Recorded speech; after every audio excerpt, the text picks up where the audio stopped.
What would you do if you woke up as the most useless noble in a fantasy world? You're listening to Novel Reader-er. Today, The Greatest Estate Developer. Chapter 4, Part 1. Ah, it's so warm, isn't it? Wrinkled hands gently brushed against the floor, pressing the surface as if testing the heat. Then the old woman flipped her hand, pressing her knuckles against the floor as well. A look of amazement spread across her face, and she tossed aside the cushion she had been using. With a sigh of satisfaction, she sat directly on the sizzling hot floor, a contented smile forming on her pale, aged face. This is nice. Really nice. The old woman had early-stage dementia, which made her even more candid in her expression of emotions. The tavern owner turned to Lloyd with a broad smile of gratitude. "My mother loves it, young master." "She does, huh?" "Yes." "See, I told you, didn't I? I promised I'd make the Ondal room nice and warm." Lloyd shrugged, feeling satisfied. It was a relief. The Ondal room was a huge success.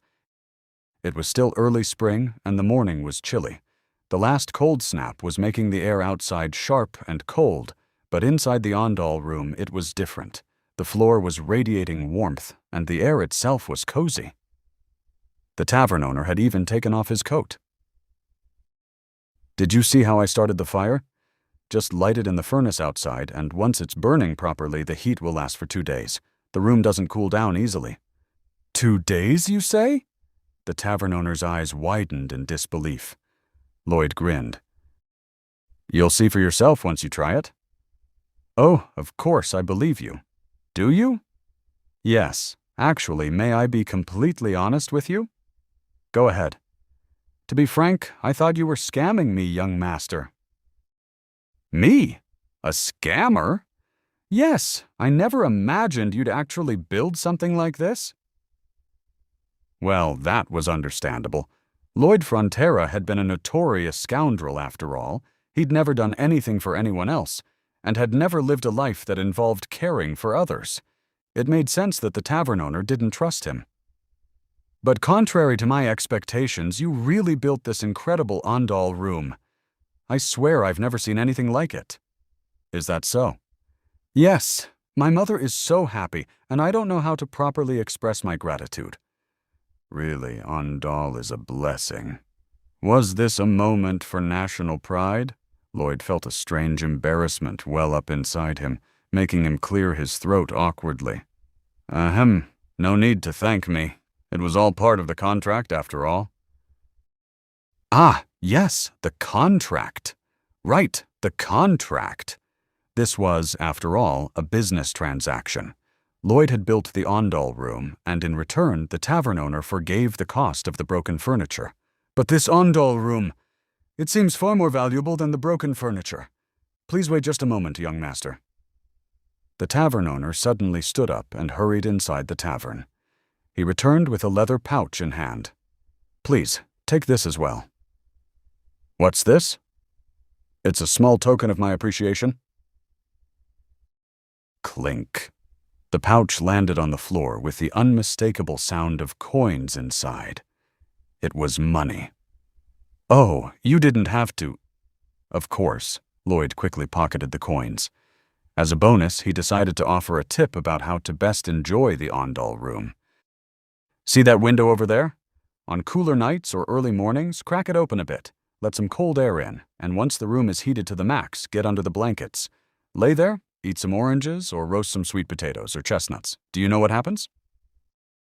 "What happens?" "The air stays cool, but your butt stays warm.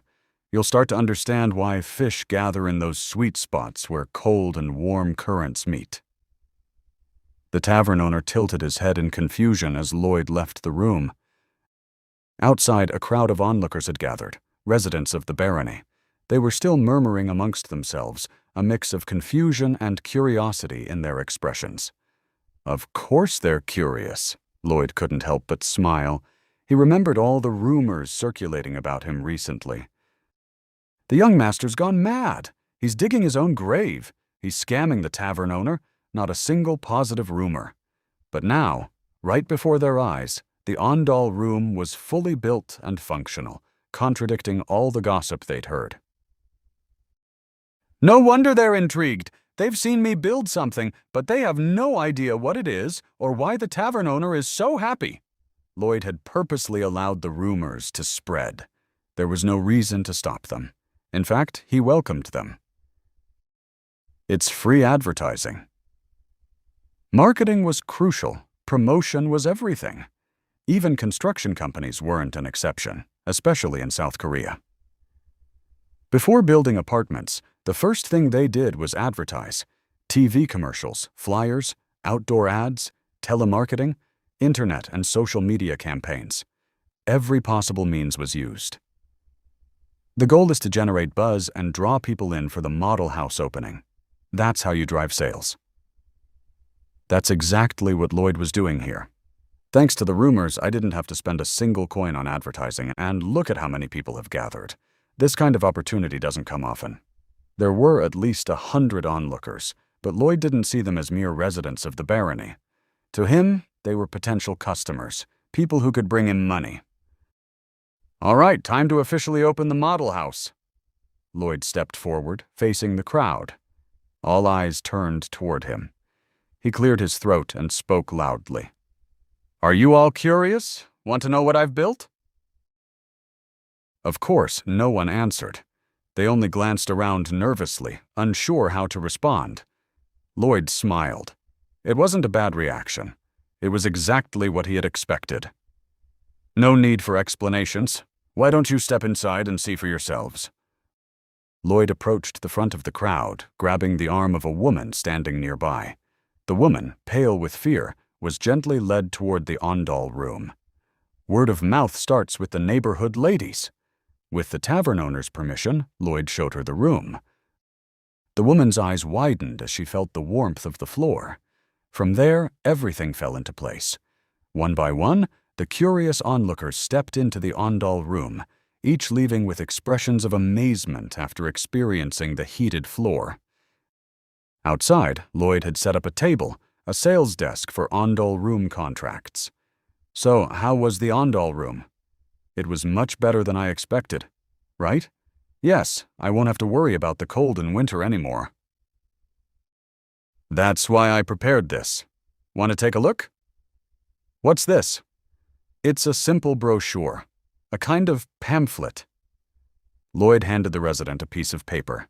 He had stayed up late the night before designing it. The pamphlet displayed 2 types of Ondal rooms in beautifully drawn illustrations. Type A is like the one you just saw, a separate building constructed in the yard. Type B is a remodel where we tear up the first floor of your existing house and install the Ondal. If you choose to install both types, you'll receive a 10% discount. "You have kids, right?" "Yes, my eldest is 7 and my youngest is 5. "Then think about how they suffer during the winter, shivering indoors, their eyes watering and coughing from sitting too close to the fireplace. It must break your heart. Just thinking about it must make you feel cold. And if you sign the contract now, we'll throw in 5 bundles of firewood for free. Think it over. It's not an opportunity you'll want to miss." "Well, it's just that I'm not sure if—" "What's wrong? Not interested?" The man clammed up, but Lloyd could guess what he was thinking. "He doesn't trust me." No, he was afraid. It was only natural. Even if Lloyd had changed, the villagers didn't know that. To them, he was still Lloyd Frontera, the scoundrel son of the Baron. A man notorious for drinking, causing trouble, and breaking things. It makes sense that they'd be suspicious, even if I've built a functional Ondal room. They probably thought it was some kind of scam or a trick. That's why they hesitated to sign the contract. But Lloyd had anticipated this reaction. "So, are you not going to sign?" "Really? Is that your final decision?" Lloyd stared directly into the man's eyes. The man flinched, understanding the implied threat in Lloyd's gaze. He's probably worried that refusing to sign will make his life in the barony difficult. He's already starting to panic. Lloyd suppressed a bitter smile. It was a slightly underhanded tactic, using the residents' fear and unease. but it was necessary for now. If they already think I'm trash, I might as well use that image to my advantage. It's not like I'm going to scam them. I'll give them the best on-doll rooms possible. The first step was crucial. Once he secured the contract, he could build a positive reputation through word of mouth. That would be enough to change how they saw him. Fine, I'll sign. The man, caught between rationality and fear of reprisal, finally relented and signed the contract.